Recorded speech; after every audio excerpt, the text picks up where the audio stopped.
Throughout the years, comic books have had their fair share of controversial stories that have really made readers go, "Hey yo, what the fuck?" One of these controversies involves a character known as Tara Markov, or you guys may remember her as Terra. Terra is mostly known for her appearances in the old Teen Titans series, and she appeared as a young girl with the power of geokinesis, which allows her to manipulate Earth. Because Terra couldn't control her powers, this caused her to struggle to make friends, but she confided in Beast Boy to keep it a secret. Now, obviously Robin would figure out that she couldn't control her powers, which led her to leave the Teen Titans Tower. Terra would later return, having learned to control her powers, but it was really Slade behind it the whole time. Given that Slade helped her to control her powers, Terra soon became his apprentice and fought against the Teen Titans and took over the entire city. Now, Terra's comic book origin is somewhat similar to her story on the Teen Titans series. Terra first appeared in Teen Titans number 26 of 1982, and she was involved in an altercation where Beast Boy, who actually went by Changeling at the time, caught her stealing money. After some time chasing Terra, Beast Boy would eventually capture her and take her back to the Teen Titans Tower. Terra would then reveal that her parents were the leaders of her homeland, Markovia, and her biological mother died during childbirth.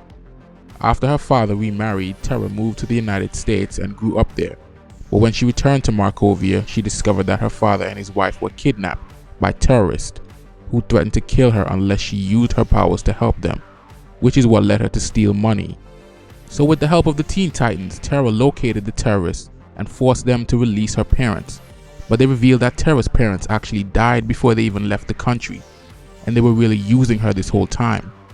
Terra, now enraged at the revelation that her parents, who she believed were being held hostage, were really dead this whole time, lashed out and almost killed the terrorist using her powers. But the Titans intervened and stopped her from doing so. Because Terra was so devastated that she couldn't save her parents, and all that bidding she did for the terrorists was for nothing, the Titans welcomed her and made her an official member of their team. Terra would soon encounter Deathstroke, the Terminator, who at the time was one of the Titans' most formidable enemies, and after battling him with her powers, he was presumed to be dead. It was later revealed that not only did Deathstroke not die, but he was in cahoots with Terra this whole time. She was even in a romantic relationship with him. In fact, the whole thing was a setup. Even the terrorists who claimed Terra kidnapped her parents were orchestrated by Deathstroke, and she was really a mole used to infiltrate the Teen Titans. Yes, you guys heard that correct. Slade was in a relationship with a whole 16-year-old. And to really put this into perspective, Slade has 3 children, all of whom are either around the same age or older than Terra.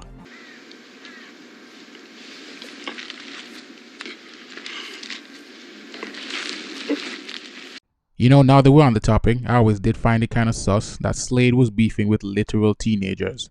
But I digress.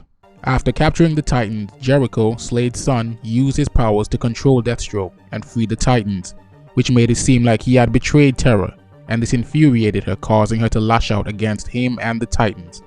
But this would eventually lead to her death, as she got crushed by the rubble from her own powers. Now, Terra's entire story arc in the Teen Titans series does take some inspiration from the comic books, aside from the controversial part. Slade was the one who sent Terra to infiltrate the Titans, and even trained her to become his apprentice, to the point where she could take them out by herself.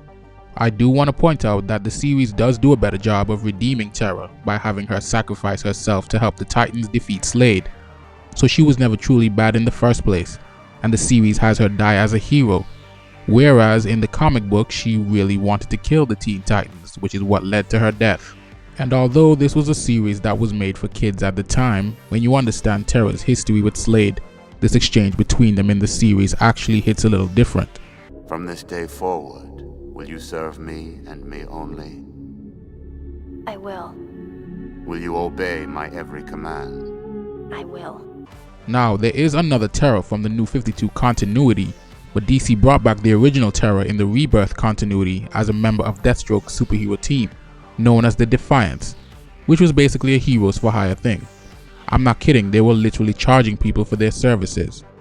During the run of Deathstroke's Defiance team, DC would revisit Terra and Slade's relationship, with a little less subtlety, I might add.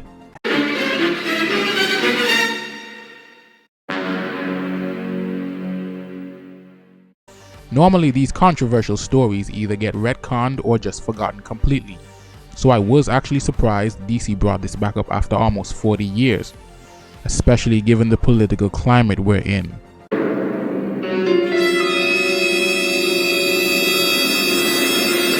But anyway, if you're interested in reading recommendations, check out Teen Titans Volume 2, number 26 to 34, Tales of the Teen Titans, Annual number 3, and Deathstroke Rebirth, number 21 to 27.